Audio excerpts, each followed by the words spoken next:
Hello, everybody. Welcome back to the Dual Screens Gamescast. This is episode 13. I am one of your hosts, Stephen Fontana, and with me, as always, each and every week, it is Andy Esimakis. How are you, Andy? I feel good. I took a nice long nap today. Shouldn't have done that. I did Shouldn't have too. done that. I I don't did know what day it too. is now, what day or time of the year. I was like, oh, we have a show tonight at some point. I gotta get on that and get the document going. Look at the news. I tell you Things what, happened this week. Things happened.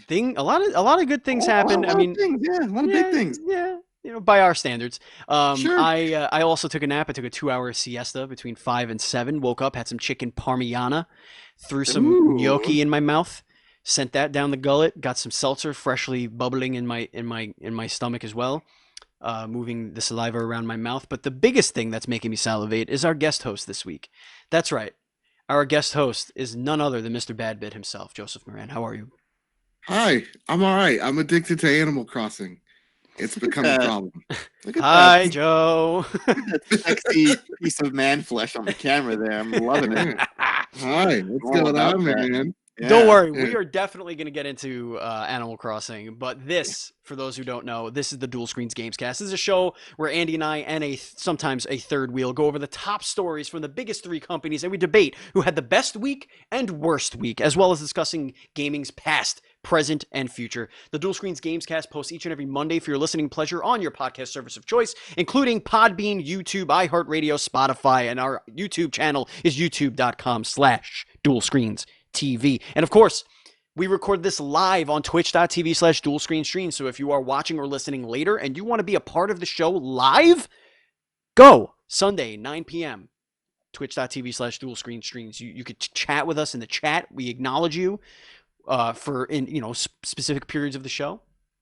On this week's show, gentlemen, Sony saves the day. Nintendo gets direct, and Microsoft is running low on battery life. Oh, and Epic Games closes an epic deal. But before we get into that, we want to tell you about our other two shows right here on this very same channel. That's right. You don't even have to subscribe to multiple channels, folks. If you're subscribed to this channel, whether it's on YouTube, it's on Twitch, it's our podcast channel, you get all of our shows. And one of the other shows that we do, our flagship show, is the Dual Screens Podcast, an interview show where we bring on an industry guest to tell us their story. You can catch that right here each and every Thursday for your listening pleasure. And this week, we had Andy Hull, the creator of Dunk Lords, which is essentially Street Fighter 2 meets NBA Jam. And if you want to know all about that game, you got to listen to that show because it was a fantastic, fantastic show. And later this week, we have a guest to tell you about, but we're going to tell you that at the end of the show. Isn't that right, Andy? Oh, he was a great guest too. Yes, it was. That was an excellent, outstanding episode. You could also check out our seasonal content. We have Andy Explains It All wrapping up its first season. That is going to post each and every other Friday, or it's just Fridays. We're spreading it out a little bit to kind of make up some of the disruptions that we've had in our recording schedule due to obvious reasons. But the last episode, it was Andy Explains It All, is a show where Andy, our smartest idiot, explains something to me, our dumbest idiot, that I don't know nothing about. And we spoke all about Wes Craven, which was a great show. And the final show, I do not know the topic. It's a mystery topic. It's gonna shock you. Oh, Twists and turns. Twists and turns at every corner. The season finale. Can I just say that is, out of all the shows I've listened to, that is the greatest elevator pitch ever. The smartest idiot explains. Like every time I hear it, I'm just like, that is. It's a good escape for me because if I get something wrong, I'm just the smartest idiot. Exactly. Either way. It's whatever. It's very apropos for the show. It's built in to the whole system, my stupidity. Also, ladies and gentlemen, in an effort to bring some fun to everybody stuck at home during this COVID-19 pandemic, we will be streaming every single Monday night a game night in which we play with you, our listeners, and our friends. That is also going to be on twitch.tv/dualscreenstreams. Our first night was a success. That was Mage Quit. We won every single match. We fucking dominated. It was incredible. We did like 9 or 10 matches and we could not be defeated. Our beards were so majestic. Now we're going to beat the shit out of each other in some Rocket League. So if you own Rocket League, if you're a big fan of Rocket League, I am awful at Rocket League, but I'm going to play. Same. I'm going to play. It's gonna I bet happen you I'm worse. I bet you I'm worse, and I can't wait. because you can't drive or play sports, so that's even Exactly. better. So yeah, if you want to play with us, we will be doing that at 9 p.m. Every Monday from here on out. And if you want to support us on Patreon, guess what, ladies and gentlemen? It is our Patreon 2-year anniversary coming up Go on with that. Sure, yeah. April 2nd. April 2nd. So 2 days after you hear this show, I think that's how math works, unless there's 31 days in this. There's 31 days. Okay. So this Thursday, it is our 2-year anniversary on Patreon at patreon.com/NDS podcast. We will be revamping some tiers. We're going to be bringing some things down. We're going to be removing some things that haven't been very popular, but I think everybody's going to be happy because, as you know, we don't like to take away perks, but we do change some of the perks. And we're going to be making some changes coming this week. If you want to support us again, go to patreon.com/NDS podcast, just like our Patreon producer, Colton, the apprentice Nestler. We cannot continue to grow without your support, especially now in these times where I no longer have a job. So Patreon could go a long way for us. So if you guys are listening and you want to help out, you want to help make it so that, Jack and Penny don't starve to death, I mean, it's on you. It's basically on your head shit. at this point. Using the kids. I You love know, it. you throw your kids in there and starving. I love No, it. that's no, More but of like that, please. like real talk though, just 1 sec. Like that is always something to consider because the trophy room, we just froze our Patreon payments because I was like, listen, I as much as it does help us grow, it's $1, $5, $15. I don't want a surprise bill to scare people, but it's so different when, like Steve, like you're totally right. You do need it, Yeah, I mean, and that's if you guys are working, you could support it. Great. If you can't, don't worry. We still give you a ton of content for free, and we love you no matter what. And one of the other things that we're doing as well, due to this whole situation, typically what we do is we have a rule that if you're in the Patreon, and that means you go into our Discord, it's a VIP Discord, and if your Patreon lapses or you leave or whatever, you do get removed from the Discord. But we're not doing that at this time. So if you can't afford it and you're already a supporter, great. You're not going to lose that perk. You're always going to be part of the family. You're always going to be in that VIP Discord. You're not losing that. So that's as a way of saying thank you to all of our supporters who may have to cut back. It's okay. We understand. I'm saying it mostly in jest, but it will help us out. It'll keep us going and moving forward. All right. So speaking of moving forward, let's move on with the show. It is time for everybody's favorite segment. Nobody's favorite segment. It's most people's favorite segment. I don't know, Andy. You tell me. It is time for Adventures in gaming.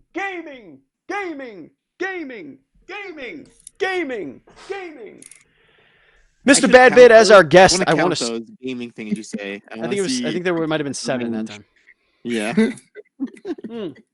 Mr. Badbit, I Yeah, want to man. start with you, handsome, because you've been playing some fun ass games. Tell everybody about it. I've been playing 3, but I'm gonna be very short with all of them except for one. First, I platinum Doom Eternal. Don't like to brag, but it's already done. It's beaten. Don't need to deal with it anymore. Loved every second of it though. Then I played Resident Evil 3, the demo. I played it on PC because I have that beautiful 2080 now that I won. Don't like to brag, but Bad Bit Games if you want to check out the unboxing.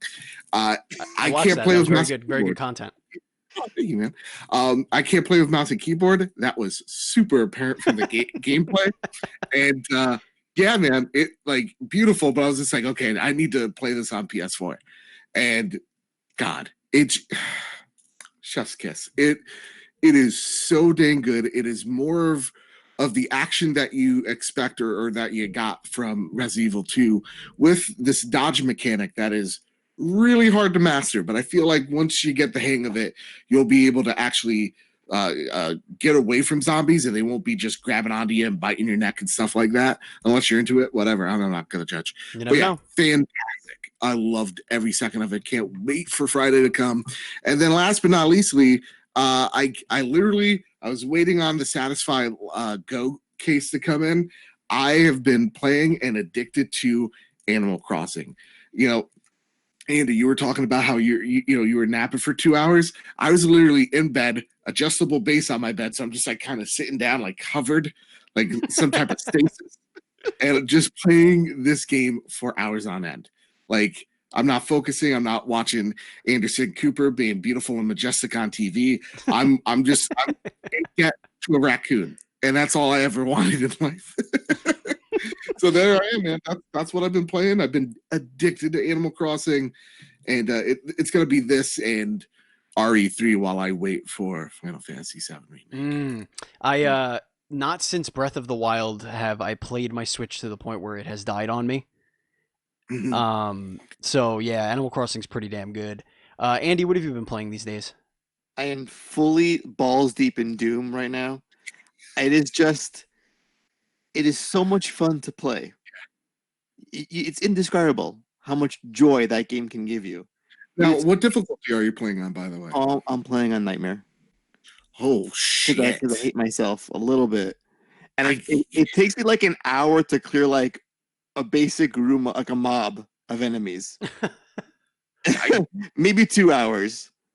Because that Marauder's a piece of shit. They are pieces of shit. But you know what? You get that. You get that Dark Souls joy, you know, when you beat something like that. I mean, listen. I did that. But those challenge rooms too also are a bitch on Nightmare. But you know, we persevere and we get through. So I played some of that, and I played us a scotch of the Predator Hunting Grounds. I got to talk about that. Weekend, oh yeah. Which, you know, taking back to our PAX East coverage, it's been a month since PAX East, guys. It's kind of wild. It's been that long. Yeah. It feels like it's been over a year since we went to PAX East. I know. The whole world has changed since then. I played more with the fire team this time as opposed to playing as a Predator. And gotta say, I liked it, but I want to kill people as a giant, massive, swole beast. Yeah, so Predator do. Hunting Grounds demo is definitely something I played a lot of this weekend. Played a lot of it Friday. Only fire team because we only could get 4 people in our group because Andy was ignoring my messages saying get in here and play with us. I was very likely napping at the time. So yeah, we had 4 of us in there, so we were only able to do fire team. I still have not played Predator. However, I like what I see. It feels good. The first match we dropped in, the Predator dropped in, I guess, in the same area right away. So he fucking annihilated us, like just absolutely murdered us. And we're like, okay, well that was less than 3 minutes. All right, let's try this again. And then eventually we kind of got the hang of like rubbing the mud on yourself and you know, swapping out weapons and all this stuff and get, you know, taking out the encampment alarms and stuff. But essentially the gameplay is you're given 3 tasks to complete your mission, and they change, they vary. I think we've gotten 6 unique different missions so far. At least that's what I saw. There was a second map. I don't know if Andy, if you saw this, but we were playing on one map for almost the whole night, and then randomly it switched us to another map that we didn't know existed. So that was pretty cool. Yeah, it was weird. I think my character's like level 15 or so now, but communication is key. It's a lot of fun. The thing that I don't like about it is that it's really like when I think of the Predator, I want to be terrified of him, and they don't do too great of a job making you feel powerless against him, which I guess can work to its advantage because you know you have the guns and you could shoot and you know you feel like a super soldier or whatever. But I don't feel like all 4 of us should always feel like Arnold. You know, like I feel like we should be a group of misfits that kind of, you know, have our weaknesses or whatever. Everybody kind of starts with the same class, at least right away. You have to unlock the other classes. So maybe that'll change. But as you're doing the mission, I just feel like he's not terrifying enough. He's just a nuisance. He's like, oh, fuck, he's here fucking everything up. But if you focus and you all focus your attack, you could kill him. And if you down him and you don't kill him fast enough, he could self-destruct. That's cool. And then when he initiates self-destruct, I think you have like 15 or 20 seconds to get out of his blast radius, and anything in the blast radius will get completely annihilated. But if you do down him and he kills himself, you get a victory. You fail your mission, but you still escape. The other one is if you kill him before he initiates self-destruct, you evac his body, and you get a victory based on that. Like you down him, and then you have to protect his dead body from the villagers or the other people that are in the base from getting him. So like you get him, I guess, to like do R&D on him or whatever, but like you get a victory on that, which was really cool. We found that out accidentally. It was like the body was pristine, and I guess if the body gets damaged over time, you get less rewards at the end of the mission. So we're just kind of sitting there just picking off dudes, and then the helicopter comes and gets you. And then, of course, the other way to win is to accomplish your mission and then go to the evac site. And then as the helicopter's coming, I think it's like 120 seconds, I want to say. It's about 2 minutes that you're waiting for the helicopter. Just dudes, waves of dudes start coming. And then, of course, the Predator, if he's still, not healing or he's stalking you from all over the place, shooting fucking missiles and shit at you, like really screwing things up, trying to kill you before you could all escape. Now, are the AI also shooting at the Predator? Yeah, like if the Predator's attacking the AI will shoot back at him, but I don't know if they're actually doing tangible damage. Okay. I think it's just like they're not attacking you because the Predator's attacking them. It's Which easy is to kill though. This for fluff, basically. They just body count. That's all they're there for. I guess it fills the Predator's like rage meter or something. Yeah. Like fills some sort of meter. So like if you're taking out NPCs, obviously there's less NPCs for us to kill then and for us to get XP off of. But it makes our mission a little bit easier that they're gone, but it also powers up Predator. We played with really good Predators where they were awesome. They were stalking us. You could hear them, and then you're looking up and you see him in the trees, hopping in the trees. He's like shoots his tri-beam laser at you and then jumps from treetop to treetop. And then there's all the ones that just drop down and just swing wildly like they're at the fucking mosh pit. And those guys are pretty easy to kill. That may have been me. That would be that. See, that would have been. I tried to play Predator. The reason why I didn't talk about it that much was because I waited in 3 queues that lasted over 8 minutes. Yes. Every time I got into a match, it would just first match I was the Predator. I was like, this is fucking cool. And then everybody was just dropping out until I was the only person. And I was like, well, this fucking sucks. And, and like it got to the point where like I was a fire team leader, and then it's just the Predator there. And I'm just like, well, I'm just gonna quit out now because this is worthless. It was definitely a problem. The matchmaking was a huge problem. Obviously, they have a lot to work with. I think they should extend this throughout the week, to be honest with you, and work on that matchmaking. Honestly, I think this game should be delayed a few more months.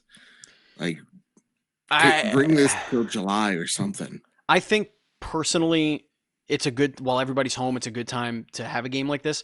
But Sure. I think it's dangerous to release a $40 game with that's internet only with massive matchmaking issues right out the bat. I think that they should do like an early access situation. Yep. Free to play early access thing, get people hooked on it. And then you could say, okay, we're releasing the game for realsies. It's $40, whatever. I just think with games like with Fortnite, Call of Duty, Apex, out there for free, it's gonna have a lot of competition right off the bat. So I think they need to kind of figure that part out. I also have been playing Foregone and Metal Unit. Andy, I've been playing those. Those Metal Unit's really fun. It gets very difficult very quickly, which I wasn't expecting, but I'm enjoying it quite a bit. I don't know if you saw that one bad bit at PAX East. Metal Unit was. I haven't seen Metal Unit. I'm very much interested in Foregone. Yeah, it's in early access right now on the Epic Game Store. So if you did want to reach out to them, I'm sure they'll provide you with a code, or you could just. I was just like, hey, let me know when PS4 drops. They're like, okay, we'll do. Yeah, it's again, me and PC games, we just. Bro, I got that controller hooked up. It's so easy. That's all you need, dude. It's so easy. It works like butter. It's it plug and play. You plug in the controller, it works. There's no mapping. Metal Unit, I had a lot of issues mapping the controller. For whatever reason, it wanted to. So originally I was using the Pro controller, not the Pro controller. It was the Zelda Hori pad for Switch, and it just would not map the buttons. I had to map literally every single thing that the controller did, and eventually I just gave up. So then I hooked up my 360 controller, and it worked fine. It was like, oh yeah, we know these buttons. This is great. So it worked out fine. It worked out good. But I want to get deeper into those games before talking about them a little bit more. A dual screens first play of both games should be going up sometime this week. I am in the middle of editing the hell out of the rest of our PAX East coverage, so all of that stuff is going up right now. I finally I consider myself decent at editing, so it's coming along way better than it had in the past. So yeah, that's what we've been playing. That's the Adventures in Gaming. Ladies and gentlemen, it is now time for a minute of Apex with Steve. And begin. Not much to talk about. Kirsch and I jumped back in last night after not being able to get into a match of Predator. Had some fun. Think we got a dub, if I remember correctly. You know, just hanging out, doing my dailies. We're just waiting for some changes, man. They got to do something. Something's got to come very soon, quickly. And I'm gonna cut this one short. That's a minute of Apex with Steve. Andy, hit us up with that indie news update. So this was like, is this news? Because it's like announcing nothing, basically. So after the Nintendo Direct that surprised the whole world this past week, the mini Direct, I should say. Yeah, a half an hour mini Direct. Right. Whatever. So Way Forward announced a release date for Shantae and the Seven Sirens coming May 28th on Switch and everywhere else. And someone asked them on Twitter if there's going to be a bundled edition or a DLC or an Ultimate Edition package. I think I saw that. Yeah, they're notorious for releasing a bunch of DLC, then selling it all in a bundle package down the line. And I guess this guy was trying to get to, should I not buy the game when it comes out or wait till like a year when you guys have some DLC for this game? And they were like, no, we got no DLC plans right now, so just buy it when it comes out. Just give us your money. We're gonna lose those sales. Right. So it's like no news, a non-news thing, but I think it's just they're knowing them, there's gonna be DLC for this game at some point. It's just what they do. So if you're pitching them pennies, maybe don't buy this game when it comes out in May. That's your indie news update, ladies and gentlemen. Mm-hmm. All right, it's time to get into the dual screens report. But before we do, we're going to tell you about the news that didn't make the cut. What is the cut? I'll tell you, listener. See, we pick one major news story from each of the big three companies, plus a wild card fourth topic. And then we decide which topic of those was the winner and which one was the loser of the week. And sometimes we like to pepper in these stories that didn't make the cut to kind of give you an overall picture of what was happening in the week in gaming. And so far, this week has a lot of really interesting news bits. Nothing mind-blowing, but some good stuff. Andy, why don't you take it away with our first story here? Sony Quantum Error announced for PS5 and PS4. Yeah, so we got, apparently it's an exclusive Sony current and next-gen title announced today. It is a cosmic horror game, which if you listen to any of my horror-themed podcast shows in the past, that's like the, things from space, Lovecraftian kind of vibe to it, which gives me a big throbbing erection over. I got Dead Space vibes, buddy. I got Dead Space vibes. Get a little choked up a little bit thinking about it. But yeah, this game was announced out of nowhere today, because slow on news. And from a Team Kill Media making this game, and it looks like up my alley. It's got horror vibes going on. It's got some cool looking FPS mechanics. And it's, again, only for PS4 and PS5. Now, I'm not sure if that's going to be a whole, like, backwards compatibility thing or 2 releases. Yeah, we don't know how that's going to work yet. Yeah. But it's coming to both consoles, so off the bat, we got a new IP for Sony. Looks cool, man. I'm totally down to try this game out because, again, Dead Space is the first game that comes to mind. Dead Space, I didn't know I loved horror games because all my life I hate horror movies. Like Midsummer, I'm still thinking about it. I'm still having Vietnam flashbacks over. And oh my god, I was watching that the other day with the sex scene. Yeah, and they're like, she's pushing his ass into her. Yeah, yep. Such a weird. Listen, never go to Sweden or whatever. Don't go there. Anyway. Don't fuck with the Swedes, dude. Let's learn from that movie. Jesus. Anyway, but like I love survival horror. This gave me Fear meets Dead Space, and I am totally in on that. and on that marriage of games. So I can't wait to see what they do with it. I'm not expecting this to be like a huge AAA thing. I'm expecting this to be kind of like a AA. Like, here's our physics engine, here's Tempest Sound, but I'm not expecting it to like rock the boat necessarily. I'm expecting a good time though. I don't know sure. this dev at all. Like I looked at the other game they have, and it was not familiar to me at all. Like, Andy, do you know? Are you familiar with their work? I'm not. This, Nope. Yeah. This is all very new to me. This sounds like a gettable guest. Yeah, because they were talking about pushing for 4K and 60 FPS for this title on both PS4 and for PS5. Yeah, PS4 is not And happening, buddy. they were talking about the ease of ray tracing on PS5. So potential great guest to have on the show I would to go love into that. the nitty gritty on the PS5 hardware. Yeah. I'll get back after that. The next story here comes from Engadget, and this is a really interesting program coming from the Dreams creators, Media Molecule. So PS4 title Dreams is a surprisingly powerful creative tool for both hobbyists, game creators, and artists, and Media Molecule wants to ensure at least some of those people are rewarded for their talent.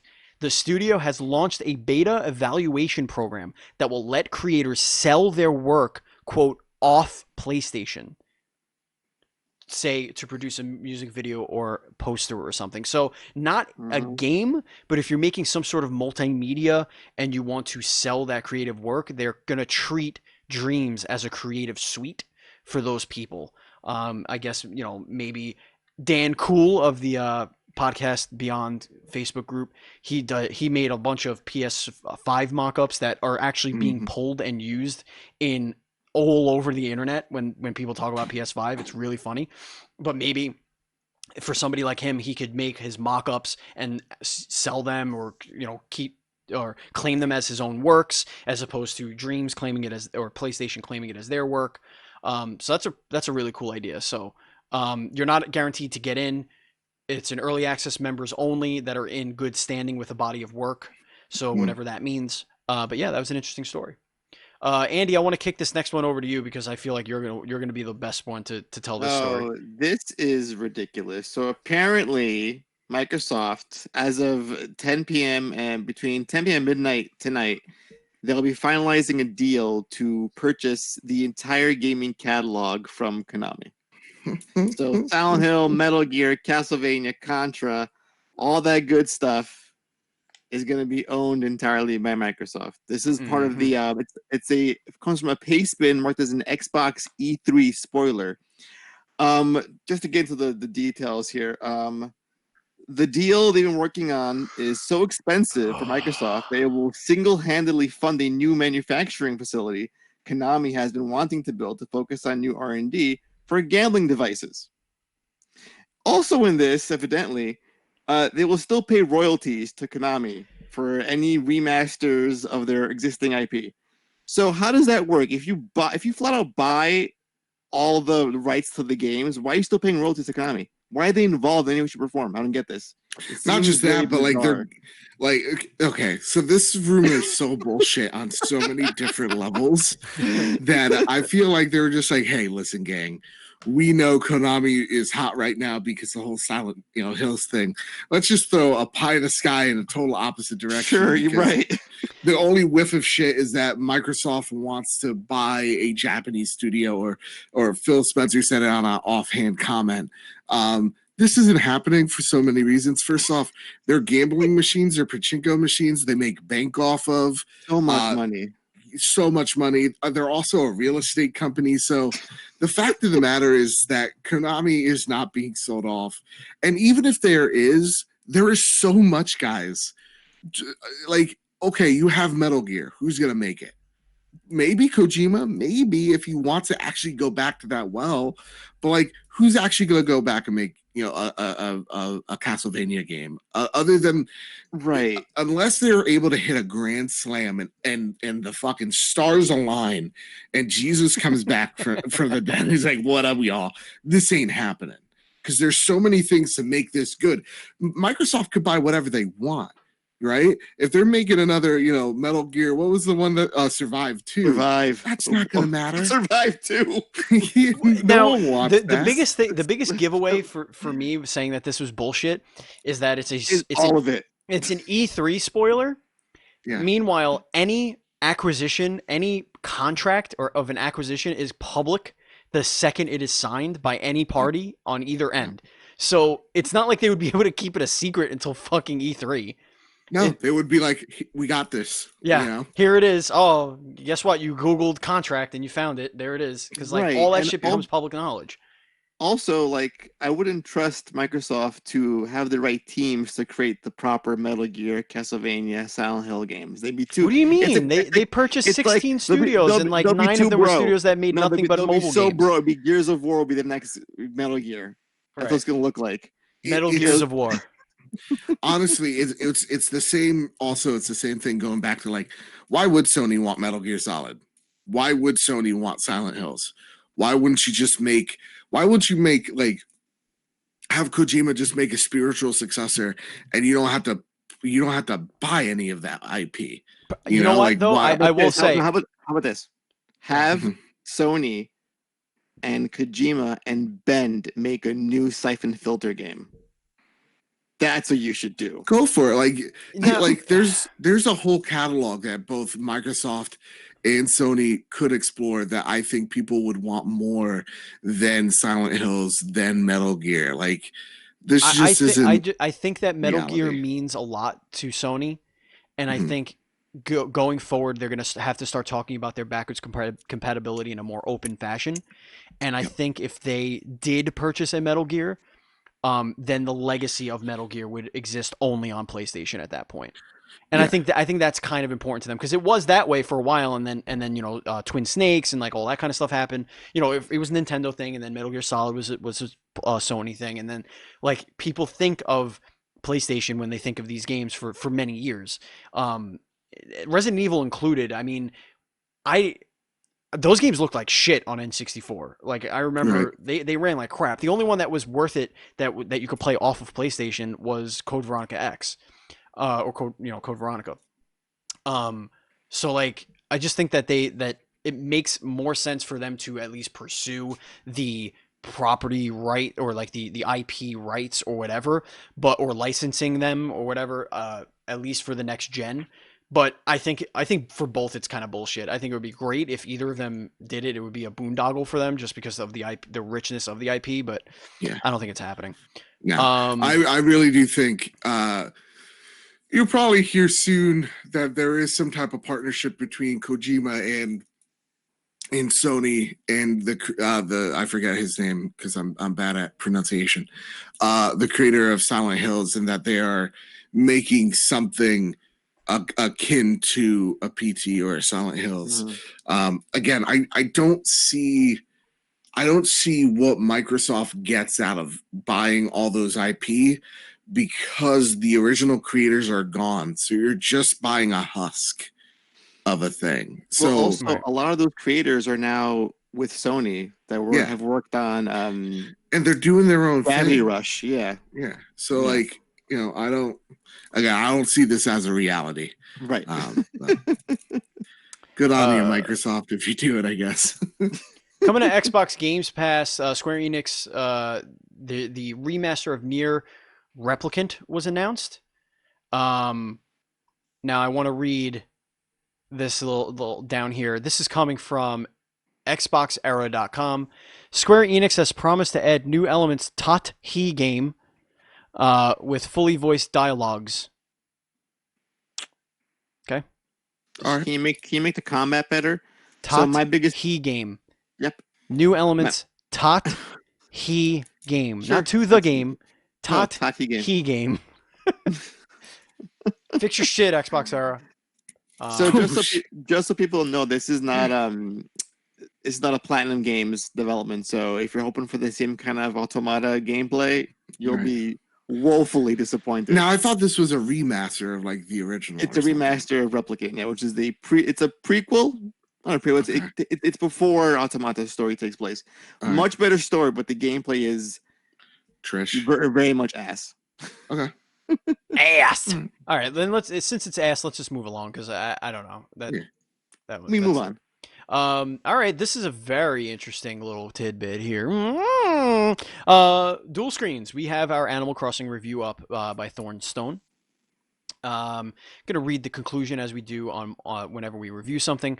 That warm, fuzzy feeling. Animal Crossing New Horizons proves it is the full life simulator package. Crafting, collecting, terraforming, and connecting with friends and neighbors is incredibly fun and rewarding. The various engaging mechanics are vast, as encountering new insects, finding new hybrid flowers, watching trees grow to bear fruit, and then inviting friends over to share in the fun is an amazing experience. The game is also paced perfectly, making each day you turn the game on packed with things to look forward to. The pace is executed perfectly as the game never truly cuts you off from progression due to the many forms of it that exist. Combined with the multiplayer, there is always something to be done around your island for the eager villager. Animal Crossing New Horizons is a must-play for any Switch owner, sporting a vast amount of content, compelling immersion, and some of the most friendly social elements in gaming. When you get a chance, pick it up, and that is a buy it from Thornstone. But it's also garbage. It's also garbage because there are so many people not happy with it. That's right, ladies and gentlemen. That's fucking right. Angry players are starting to review bomb Animal Crossing New Horizons. They're getting it. They're getting on it, Andy. Dude, 211 negative reviews. 211. Let's read a selective one here.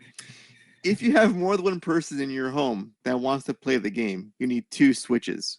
And he spelled it wrong. It's supposed to be no E in Switches. You big old dummy. Worst decision I've ever seen. This even beats EA. Congratulations, Nintendo. You've officially become the worst video game company this year. Holy shit. Oh, sorry. This is an instant 0 out of 10. Oh my I love God. it. These people are very rash. And entitled smart, right? is also, yes. Yeah. A stupid man would say they're tremendous, incredible people. 989 negative reviews. This is just don't. Metacritic's the worst for this one reason. Why even have a user score? I don't know. Because they'll be like, greatest game all time, 10 out of 10. Tom Nook claps with nubs, and then like 10 out of 10. Right. And then, like, on the day it comes out. You didn't play it, you dummy. Yeah, it's like, what type of review are you doing? I bought the game. The case was open. 2 out of 5. Like, what? First off, that's not even the way you're. The receipt was wrinkled. 1 out of 5. Like, I get some people are upset about it. I know, like, I wasn't going to buy this game if it wasn't for the Down with the Sickness happening. So I wasn't, because I would like to play this on my big TV. But hey, things happened, and I'm enjoying the game a lot. Would I like cloud saves? Absolutely. Would I rate this game? I wouldn't give it a 9 personally, because I think cloud saves are that important to me. But like, I wouldn't give it a 0 out of 10.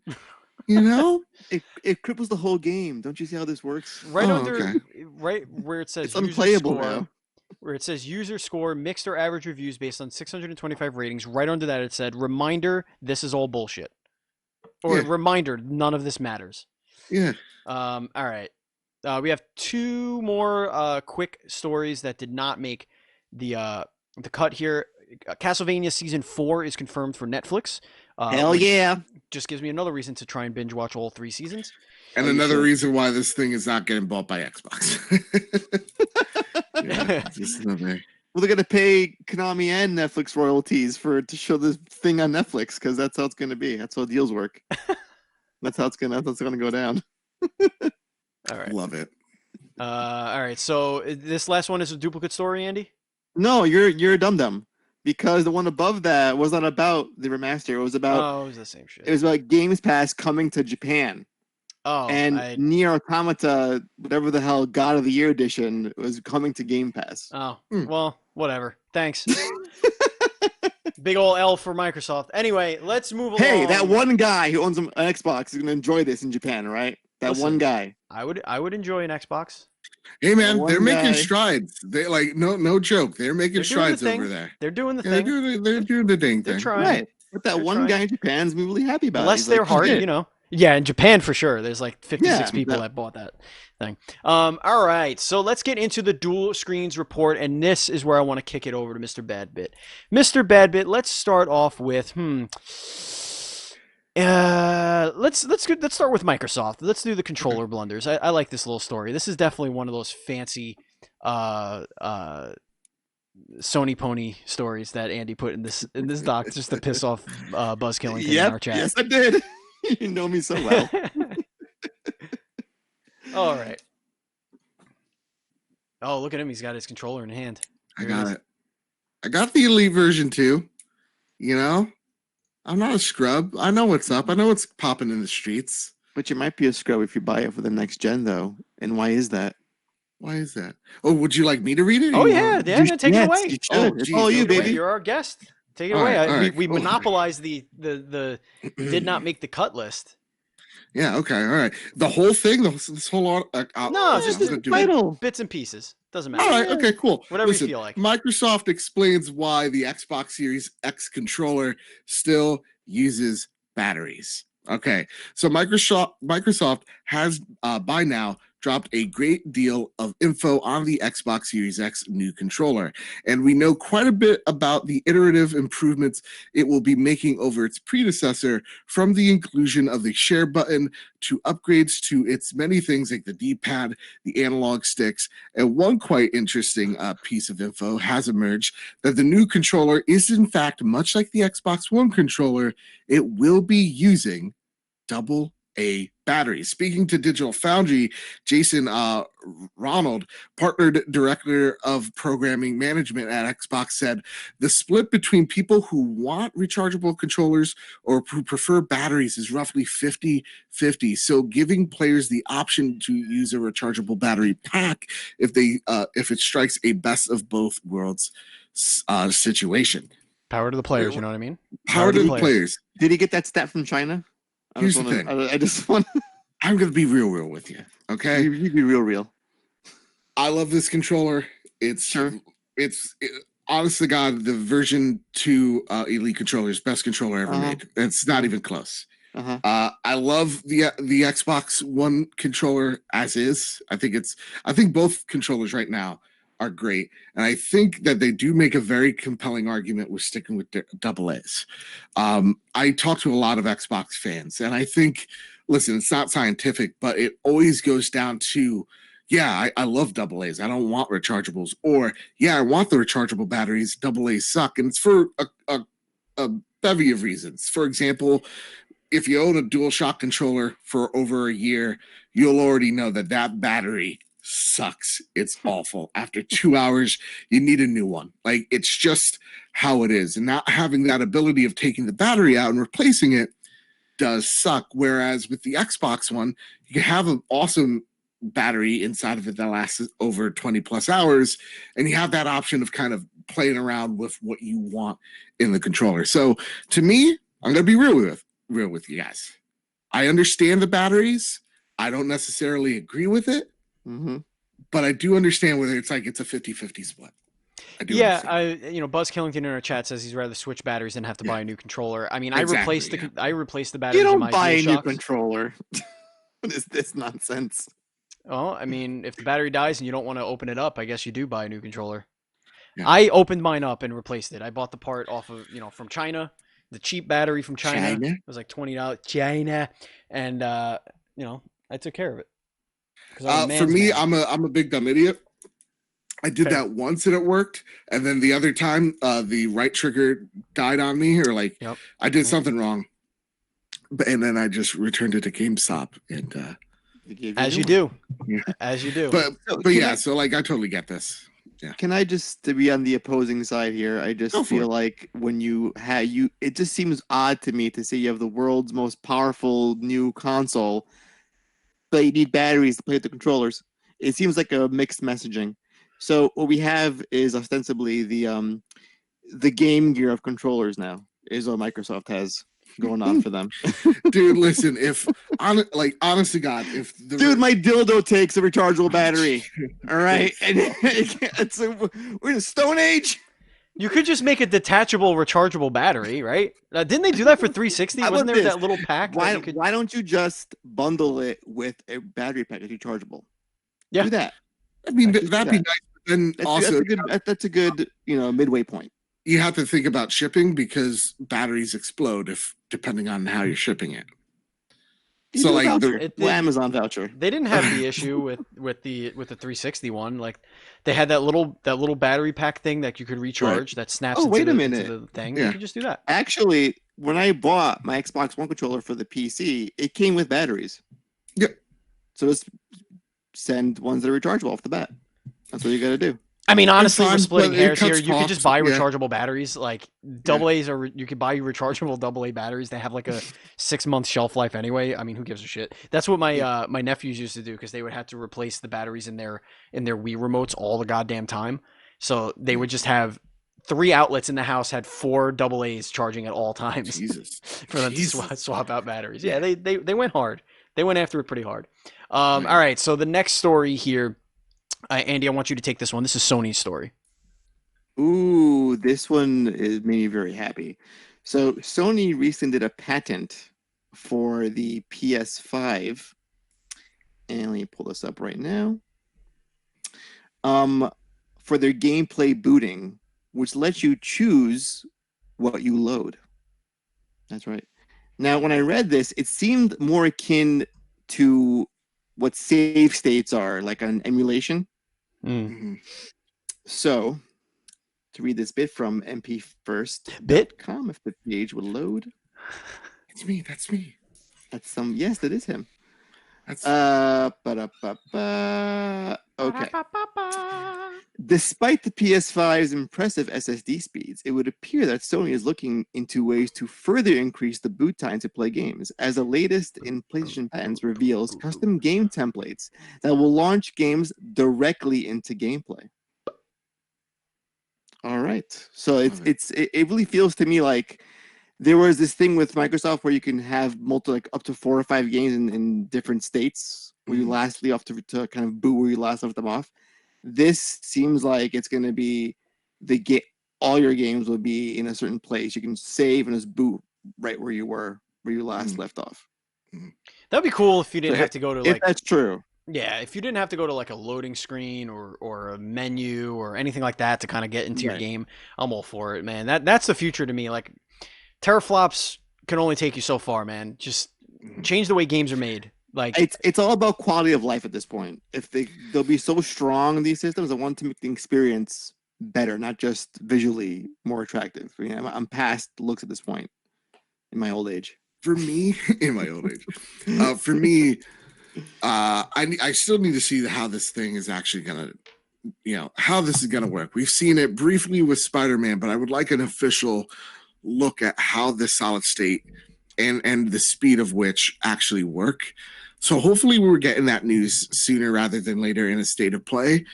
But also the question is, what are the size of these games? That's where you're loading it in chunks. Like for Call of Duty, I think it was their example of you have the choice of downloading just the single player or just the multiplayer. Like downloading what you want kind of shows that, to me at least, if we're having 4K, 8K assets in a video game, file sizes are still going to be big, though they've taken the redundancies out of the solid state drive and making those games technically smaller. You're still fitting a lot in there. That's what she said or he said. So for me, I don't. Thank you for that. I appreciate no problem. that. I want to be inclusive. So like for me, it's I broke Steve. Oh no, that cough don't sound right. it pays to buy the best. But yeah, like for me, I just want to see how this thing actually works. It's awesome that we're reading a lot of it, we're hearing how people are excited, but like, let me see it. It's coming, man. It's coming. Yeah, Be patient. We got a whole I year. And if this thing doesn't delay if this thing does delay them, we have longer than a year. So we'll see. Exactly. All right. Nintendo was in the news big as they said, hey, guess what? Tomorrow we're doing a direct. It's all about the mini indies. And we were like, what? I guess I'll fucking clear my schedule of doing nothing and watch this thing. So yeah. So after several months without a proper direct, we finally got one here. So we got demos came out for Bravely Default 2, a demo, I should say. Oh, it's so good. Yeah, it did look good. It's not So my good. jam, but it should be my jam. Oh, But I make just it don't your have the, jam. nobody has the It's time. vintage Final Fantasy. Ooh, yeah, I'm gonna download it right now before I forget. See, this I actually forgot about, but Panzer Dragoon remake dropped. I didn't know that came out like at the direct. I had no idea. And Jedi Knight, Jedi Academy, and of course the demo I just spoke about. By the way, I'm getting this wrap up from Engadget. Nintendo is also rolling out a Ring Fit Adventure update that came out as well. 2K franchises, including Borderlands and Bioshock, are debuting in the Switch in a couple of months, all on the same day, by the way. Well, Burnout Paradise Remastered is headed to the console later this year. That's a big one. A lot of people love that game. Nintendo also revealed release dates or windows for Xenoblade Chronicles Definitive Edition, Saints Row 4 Reelected, and Minecraft Dungeons. There was also a teaser about the next Super Smash Bros. Ultimate Fighter, which is going to be a ARMS character, somebody from the ARMS series. Which, okay, good job, ARMS. Good great. job. Fucking great. You're not forgotten. People love you, and you're not fucking Fire Emblem, which is also great. Yeah, I'm wondering if they're going to be teasing some sort of ARMS 2 or something. Oh, this is definitely ARMS. They're not giving up on that IP just yet. And I honestly think, because they showed the whole roster, that it's going to be whatever Springman and Barnacle Boy, whatever the other fucking name is, but it's going to be the whole roster. And it's just one, what do they call it? Like the Echo Fighters or whatever? Echo Fighters. Yeah, they're all Echo Fighters, but they, it's a lot of Echo Fighters.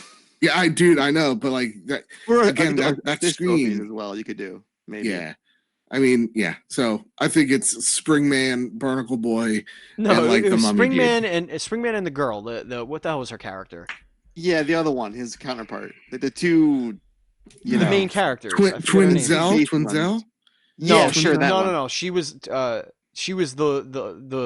later character that was revealed when they were showing characters, and everybody fell in love with her because of her big booty. It wasn't Twintel. It was the blonde one. It was the other cookie cutter whatever character. I forget. Whatever. Chad, if you figure it out, let me know. What else we got? Seasonal events for Animal Crossing New Horizons is coming. Pokemon Sword and Shield expansion pass info was spoken about. What else was there? Let me see. They showed some indies too. Yeah, they showed a bunch of indies. They don't talk about it in that for whatever reason. Xenoblade, Fantastic Four DLC. Right, Fantastic Four DLC is coming. Good Job, I think, is another one that's an indie-ish game. I think they're actually making it. Catherine Full Body, which is a weird game. It's a weird. That's always a weird game. That's a great game. But it's anime, so it's a very Japanese game. And that's coming out on July 7th. Where you got King's Bounty 2.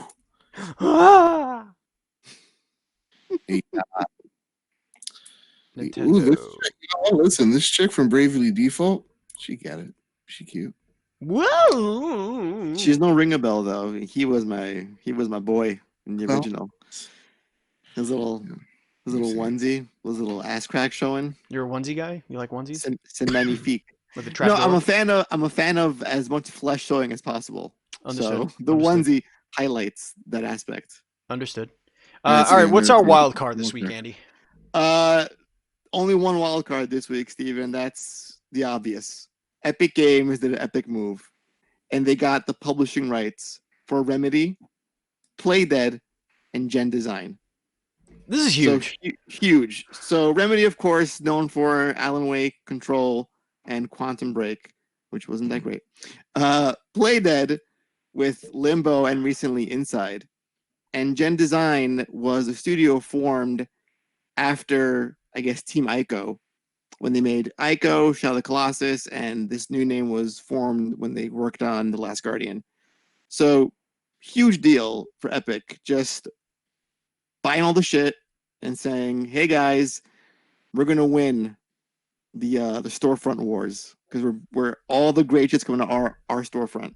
So it's a big dick energy move. This reminds me of when a trade happens in sports where you're like, hey, we want to trade for your two best players, and the other team is like, fine, but you have to take this 43-year-old dude that we owe $60 million to, who hasn't played a game in 2.5 years because he's got a broken hamstring, with gen design. Like, that's what I feel like happened here. It was like, Oh, yes, shit. you could have these two, but you also have to take this decrepit old man as well, who Wait, how does that work? because when you're tied to the Last Guardian, I feel like that is like, you had a great career until the last like 3 years of your career, Yeah, and now but- you are just riding the pine and you're Right, but overpriced. these deals are all they're all separate from one another. And that's I know, and that's that's what, the cool I thing. know. I'm just saying, like, it's just funny the way it came out. It's like, yeah, I guess that one's good. Listen, dude, I for First- one, I love Gen Design's games or Team Ico's games. I mean, I think Yeah. they're fucking breathtaking and they're gorgeous. I love the world, the lore. So, and I love Last Guardian. So fuck you, A. And Listen, B, I'm not talking about the games themselves. I'm talking about the process in which that game was made was atrocious. right? I So will- it took 10 years. It's fine. I will Yes, say yes, this. I did. Yes. First and foremost, I looked up Ring a Bell from Bravely Default. and He's definitely twink bait, if that's He a word I is. can use. oh, you can. Yes, you um, can. I'll and- allow it. And listen, on the trophy room, I'm very open when I say this. When And it you know comes he's to a like, power bottom. You know he's a Wait, power bottom. oh, dude, he's bragging about it. He's like, you fucking own this. You hear Yeah. me? I'm a little like, I'm in a diaper right now. You fucking No, own this. you know what? No, I take it back. He's actually a dom bottom, which I've Okay. met before. Okay. Oh, But yeah, like, listen, I'm into it. You know, I take him out on a date because if anybody knows me in the trophy room, for me, I'm a fairly straight male. But when it comes to like the anime side, it's just like I get very confused. Like Go for Cloud, that shit. Cloud's a cutie, dude. Cloud's a cutie. Yeah. But like, getting back on track, I do want to say this because this is something Tim Sweeney said. We're building the publishing model we always wanted for ourselves when we worked with publishers. Gen Design, Remedy, Play Dead, among the most innovative studios, blah, blah, blah. They will have full creative control. So to me, that's awesome. That's saying, hey, Remedy, you had a hit here with Control, at least critically, and enough commercially that you got your name out there in a big way again. Play Dead, Limbo, fantastic studios right there. Gen Design, listen, if they're able to do what they want to do, this is all great. And they're still getting a 50-50 profit sharing. Mhm. Awesome. Like this is allowing devs, AA devs that maybe if this was announced 2 years ago, maybe we wouldn't have seen Obsidian and Ninja Theory take that Microsoft money and be tied Oh, down. that's a great point. That you're allowing these Yes. developers to grow and to take that chance to sink or swim on their terms rather than some fucking suit at EA telling Insomniac that, hey Insomniac, we want you to make Fuse, right? Like you're making the games you and we want. want it next week. Exactly. You rush that shit. Like that's awesome because that's the one thing that I hear a lot from devs is how much compromise you have to do and battling you have to do with some fucking stockbroker at the end of the day. Like that someone who maybe understands vaguely the creative process or wants to manipulate it. So this is like all good. For me, I like this is the news of the week. This is fucking huge. Right. Because And prior to this, Remedy was the big rumor. Remedy was going to go to PlayStation, Right. And I think to take a step back, I feel like knowing that these great developers have secured funding for their next games, Yeah. it's a win-win for them and for us as well as gamers because we're going to get more of their amazing content. Like we might see Alan Wake 2 in the pipeline. Oh, we because- definitely will. I think Right, that's 'cause the they- smaller title they're talking Right, about. yeah. They signed up for their next AAA big game, which could be a Control sequel as far as we know, and a smaller scaled title, which could be like American Nightmare that Alan Wake got. Well, I think the smaller title is definitely the Alan Wake remaster. Mhm. And then I think they always, from what I understood, they always wanted to do an Alan Wake 2. Mhm. I think it's So, been long yeah. enough on Alan Wake that a remaster would make sense to kind of reignite the spark for the franchise for sure, And just especially think coming about off the the ray backs of tracing. To Control. go into a Right. sequel, yeah. And they're Yeah. not just the ray tracing, but the audio. Like audio is huge in Alan Wake. Oh my God, Tempest with Alan Wake 2. Right? God, I'm so wet. Alan, the flashlight ray tracing mechanics and all of that stuff. Control is the next game that I'm going to be playing after I complete Dragon Ball Z Kakarot, which I'm finally at the final saga on that. Ooh, all right. I forget the intermissions, Andy. They take so long, and you do fucking nothing in that game when in the intermissions. You're just doing fetch quests for like 3 hours. It's awful. Anyway, I like fighting in the game, and that's why I keep playing, and I keep getting a nostalgic boner. But yeah, I think I'm with you guys on this one. Let's declare our winner for sure is going to be the wild card. That's going to be Epic That's Games. Epic. I think our loser of the week. I mean, I don't know. If you combine like the near replicant remaster kind of being a wet fart, the controller thing with the whole not really buying Konami thing, I think Microsoft could take an L, but everybody seemed to have a pretty good week. Yeah, this is a solid week for everybody. Everybody's a winner here tonight. Right, we this isn't kindergarten. We're not all winners for showing up. Oh shit! Okay. We must declare a loser. It's how the game works. Fuck, Andy. Jesus, relentless here. You were talking about rules before, dude. We have them. We abide by them, sir. This isn't the general chat bad bit. You gotta pick a loser. What does the chat think? Let us know. What do you think? Who's the biggest winners and losers this week? You let us know. I'm saying controller for fucking Microsoft. Get out of here and bad. I'm gonna say selling your shit on Dreams because I mean, there's like okay, but like, is anybody actually buying Dreams? Like, it's like, let's be real, everybody. Awesome stuff we're seeing. I bought Dreams. I feel like I'm the only one that did. So I'm doing well. Dreams. I bought the Dreams. All right, 2 people bought Dreams. It's not doing well. I'm not gonna buy any shit from anybody. I'm jaded today. Andy, Steven, you gotta declare a loser in this. yeah, I think I already did with Microsoft. Just the overall week, I feel like they had the weakest best week of everybody. It's time to get into the hype zone, and the poor Padawans, Andy, the poor Padawan. You were the chosen one. So apparently, PC Jedi Knights are destroying Star Wars players on Nintendo Switch. Beautiful. Here's a quote: "This is a disaster."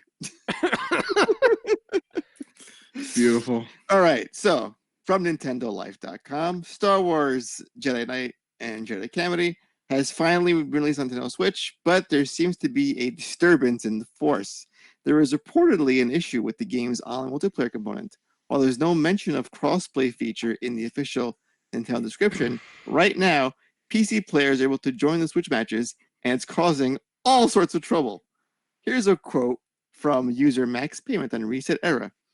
"I was excited to play this game online, so I picked it up immediately. I joined the game where one player was absolutely mopping the floor with us, and he had .twitch.tv in his username. Sure enough, I looked him up, and he was playing on PC in a Switch server, absolutely decimating everyone."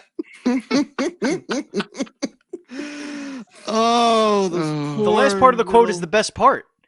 Oh yes, hold on. Apparently, all of you have to do is take the server IP from a console match, which is clearly visible on console, and enter it in the PC server browser to join. That's it. You literally copy and paste the server name, and you could join any server you want. Crossplay is live. Crossplay. It's not even a switch you have to turn on. The players could do it themselves, Andy. Fucking PC Master Race wins again, guys. It just goes to show how lazy of a port this is. Oh, I love this comment. "You were my brother, PC. I loved you." Oh boy. Jesus All right. Christ. It is time to get into the mailbag. We have a couple of questions here. This one comes from Peter S. via our Discord mailbag. Maybe we could use this as a slight springboard for Monday Night Mayhem ideas, which is what our Monday night streaming game night is called.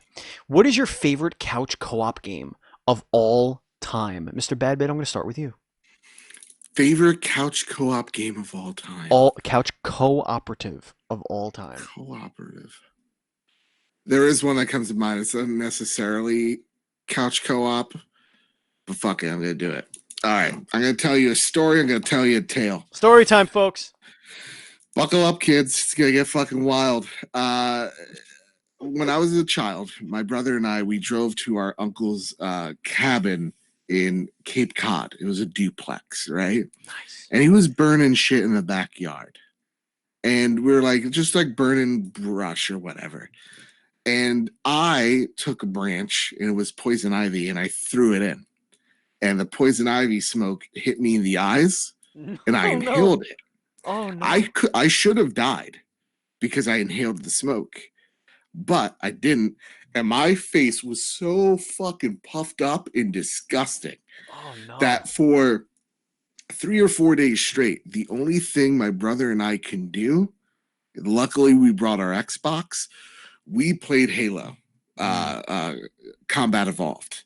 And for me, that is the couch co-op experience, because I remember playing literal days with my brother because he didn't want me to be alone, and just like having a blast playing Halo on Legendary, because that's what we were doing. Wow. Yeah, man. Because back in the day, you didn't have all like, oh, the fucking season pass, fucking, loot box. So like you had to make do. You had to get good. So yeah, that's it. That's Andy. What about you, bud? So I'm gonna go way further back than the first Halo game, and it's actually a Konami franchise that isn't Contra or Ninja Turtles. Oh. It is a game that only had a single installment on the NES. Like most games of the time, it was based on an arcade game, and it was a co-op game called Jackal. Oh, I love Jackal. Jackal, it was you and your buddy in Jeeps going around blowing shit up. And I missed that game so much. It was the go-to for my brother and I. It was the first game I ever played in my entire life on the Nintendo. The very first game. And I loved it.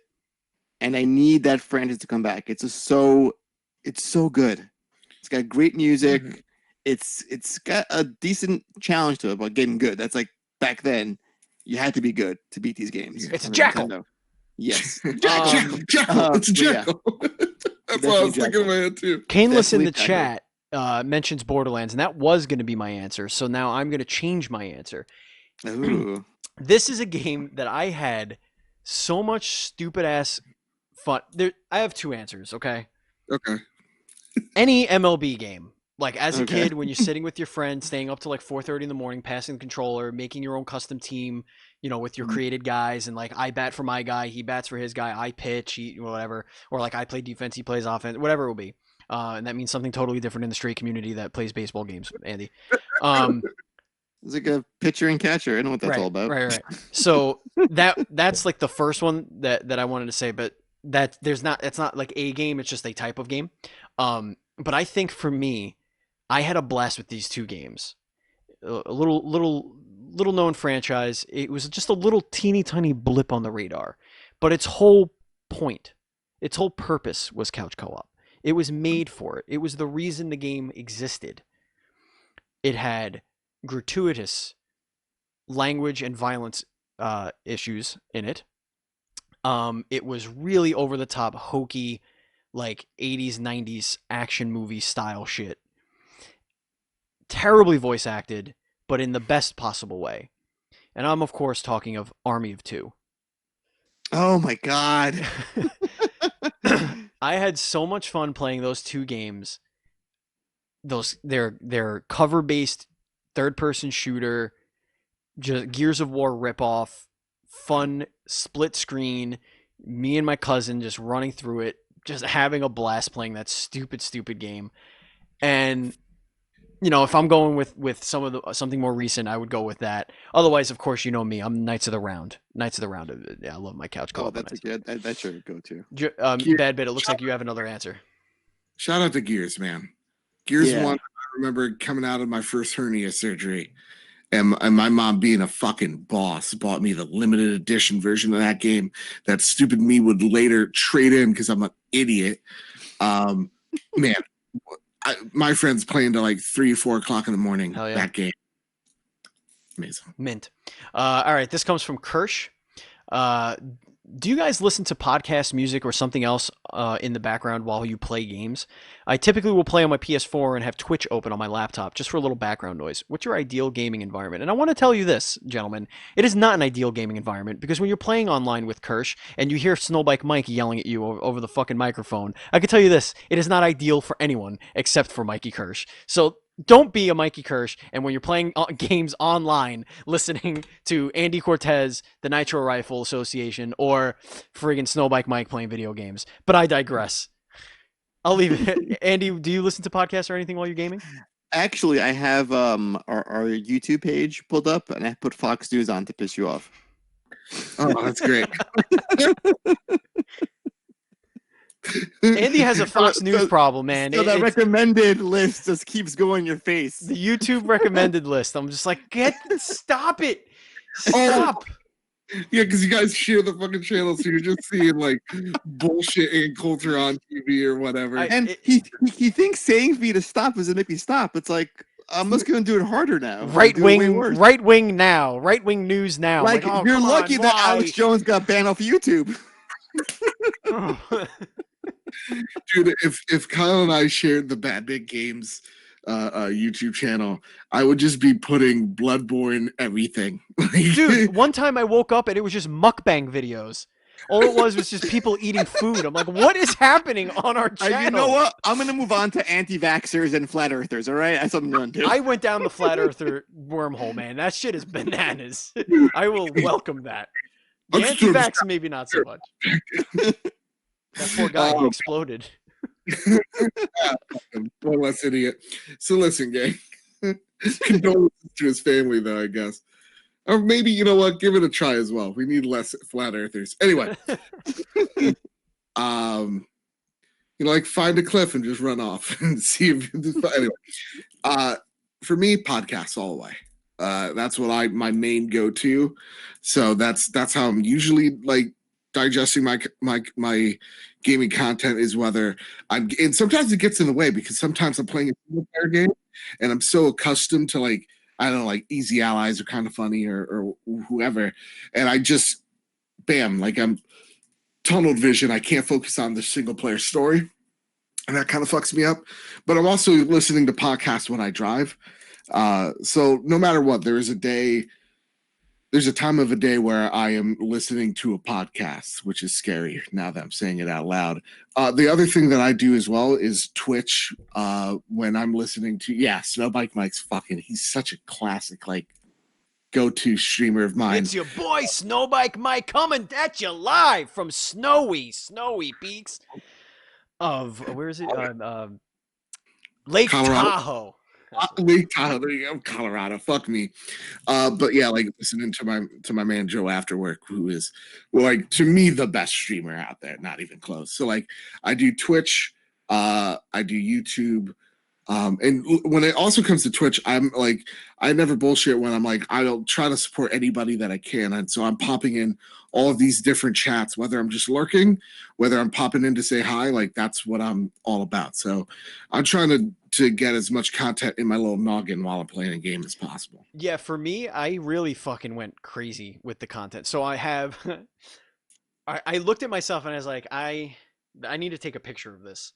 I was editing videos on the screen directly in front of me, the screen that has the camera mounted on top, so listeners or viewers, editing a podcast here. On my phone, in a little stand to my right, I have the WWE Network, and I was watching WrestleMania 8. On my TV, which is to this side, I had Dragon Ball Z, where I'm just doing bullshit on. And then on my laptop screen, I have Andy, and him and I are talking back and forth pretty much all day. So I was literally doing 4 things at once. Like I'm in the command center. Like I'm the guy in the chair, apparently. Like I thought I was the main character. I thought I was the comedic main character. But no, I'm the fat guy in a chair. Like that's who I am, Andy. I'm cracking into the mainframe. Proper role for you. It's a problem. You described as ADHD, not being the guy in the chair. Accurate. Definitely undiagnosed with that. That's for sure. Same here, man. Let me give a real answer before we say our goodbyes. Because it's not always about Fox News. I do like to put on some schlock horror films in the background while I play video games. Some that I've seen like 1,000 times. Yeah. So I don't have to really like pay attention much while I play. I just quote them line for line while I'm playing video. Yeah, fucking loser. movies that I know very intimately are definitely one Like of the things. yeah, for Fight Club. The Office. or- I'll throw The Office yeah. on. Oh yeah, that's Office is like something good. I've seen 1,000 times. Yeah. I just finished it again, and I cannot believe it still makes me cry. Stop it! Stop making me cry! God damn it! All right. Retro Game Club. Did you play any of Dragon Ball Z Legacy of Goku, Andy? That is not a good game. It's a That is good not game. It's a no, good that ass is not game. a good game. Why did you do that to me? It's Why? a good ass game, man. No, it's not. It's not fun. good at all. Listeners, Nah. you tell us. Is Nope. Legacy of Goku 2 is better than 1? But No, I did not enjoy the game at all. well, you're an Sorry. idiot. You can't fix stupid. I'm sorry. Did you play Silent Bomber? Yes, I played it the first time you gave it for the Retro Game Club 2 years ago. So yeah, it's pretty good. I don't think it's one of those games that needs a remake and like to be revived and all that stuff. I think it's okay being where it is. What would you do to change that game to be like more modern, like to have some more modern sensibilities? Ooh, I think a better targeting system, for sure. Or a targeting system would be nice. Yes, I like the top down look. You could probably still keep that. Works so well for Contra, yeah. Yeah. I think I think a targeting system, and tighter controls. Now And you're looking at a better like, jump mechanic too. Which indie studio would you want to remake or redo? Oh my God, the laptop is down. We have a Piper down. Sorry, I had to uncross my legs. Let's see. What indie studio do you think would do a good job on that? Oh wow! You know what? I think I would give it to Platinum Games. Oh, An that's indie studio. okay. Yeah. Okay. See, I would go. They do good combat. I would go less. I would go like maybe oh shit, Screenwave. I would give it to Screenwave and make one of their devs do it. Like I think that would be something they would be really good at. Screenwave Media, of course, our friends, AVGN 1 and 2. That's a big thing for them. But then again, they're publishing, so they're a publisher. Like they could find the right dev and like. But I think like that's something that they would be really good at manipulating. Departure for their light, yeah, because it's like they're used to like pixel art games. That's a huge leap for them to do like a full 3D realized game. Well, I mean, it could be 3D sprites, but it's still top down, kind of like a 2D plane. Sure. So I mean, whatever. Sure. All right, folks, that's going to do it for the show. We have reached the end of the Dual Screens Gamescast. If you want to follow us on social media, we are at NDS Podcast. I'm at Batchild27. Andy is at Pants Guy, and Mr. Badbit is at Mr. Badbit. Is there anything else you want to tell people, Joe, where to follow you, all the things that you do? Yeah, let's do it. Do it. So I run a little YouTube channel called Bad Bit Games where you talk about all things gaming news, reviews, and unboxings. And then I run a little podcast, if you're into the PlayStation ecosystem, called The Trophy Room, a PlayStation podcast made by the players for the players, where me and my best friend Kyle talk about the latest, the greatest in all things PlayStation each and every Thursday. You can follow us on PS Trophy Room, all one word, on Twitter. Rate us 5 stars because we're at 64 reviews, which means 5 more 5-star reviews, and we are pretty cool. Pretty. You have 4.28 thousand subscribers on your YouTube channel. Yeah. Oh yeah, that too. You have that too. You have 4,000. 180 more subscribers than us. So you're doing well. All right. Hell yeah, you're doing something right. You're doing something. I like your sense of humor in your videos. That's my favorite part about your channel. Yeah, I like to me, my favorite thing to do, which it used to be the thing I hated to do, was the unboxings, because I'm just mocking unboxings. That's the whole thing, is that I'm making fun of people that see my issue with doing unboxings is that I get too I try and talk too much about it. Like I should really just do what you do, because like I get the thing, because the other thing is like I want the things I unbox are not things that I typically buy. They're things that somebody either gives me or whatever. So I kind of want to do right by it. But like if I'm just gonna go and buy something stupid, I think I think the way you do it is perfect. Just throw boxes around, you know. Yeah. You need to. If you want to join our Facebook group, it's facebook.com/group/Dual Screens Podcast. You could also follow our our company page at facebook.com/dualscreens.com, DOTCOM. Our channel on YouTube is youtube.com/dualscreens.tv, twitch.tv/dualscreenstreams. Thank you to Zazu Pitts of Sourdough Productions for our theme song. Thank you, Matt Murray, for our overlays and logos and stuff. Thank you, Andrew Douglas, for all of our cartoon fancy arts. Again, if you want to support us on Patreon, it's patreon.com/NDS podcast. Mr. Badbed has just frozen his Patreon. Otherwise, I would plug theirs. But who knows? Maybe you'll release it soon. Do you want to tell people about your Patreon anyway? Maybe they could bookmark it for when this is all over.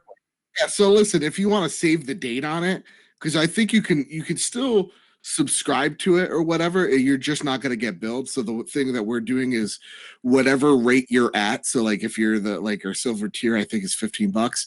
You'll I'll still give you shout outs on the show. Sure. It's going to probably come back sometime in June, but we just have some bonus shows. You were on it. We're top tier, where me and my best friend Kyle try to make the best, worst top 5 list, and the Road to Greatness talks about each and every month at least one game from the PlayStation catalog, both past, present, and then future. So, folks, we have stuff that you could buy. That's another way that you can support us at dualscreens.com/store. And that's gonna do it for us. Andy, anything you want to tell the kids before we say our final goodbyes? I love you all. Stay safe and don't stop gaming. That's really it. Who's our guest for Thursday's show coming up? Ooh, because the game we're playing, and that's Foregone. We got Michael Hammond of Big Blue Bubble. That was a fun episode. Great episode. Full disclosure. Canadialand. Oh yes, here we go. Full disclosure. There was a hiccup in my audio. I sound drunk and slow and really deep voiced. I did edit it, so I sound I still sound weird, but better. I put up the original audio on our Patreon for our early access listeners. I put that up, and then I put up the edited version. So if you are a Patreon supporter and you want to hear the ridiculousness that I sounded like, it's really a lot of fun. Patreon.com/NDS podcast, and that's the $5 tier, gets you the early access to the Dual Screens podcast. That's going to do it for us. Thank you, Andy, and thank you, Mr. Badbit. It's been an absolute pleasure hanging out with you. I had a blast. Can I be real for a second? Absolutely. You can always be real. You're good. I'll be fake as fuck for a second. I've been on podcasts the past weekend, and I'm on a roll where each and every one of them I feel just fantastic. So thank you for bringing me on, making me forget all the crazy shit that's happening. So thank you. Thank you for having me, man. Absolutely. We love you. And our next seasonal content is going to be the Dual Screens Versus podcast, which is the one that you did the pilot for, where you were our guest host, and we will definitely be bringing you back to do a couple of those. So keep your instant message open and all that fun stuff. Thank you, Andy. Thank you, Mr. Badbit. Thank you, chat. We love you. That's going to do it for us. And as always, please be excellent to each other.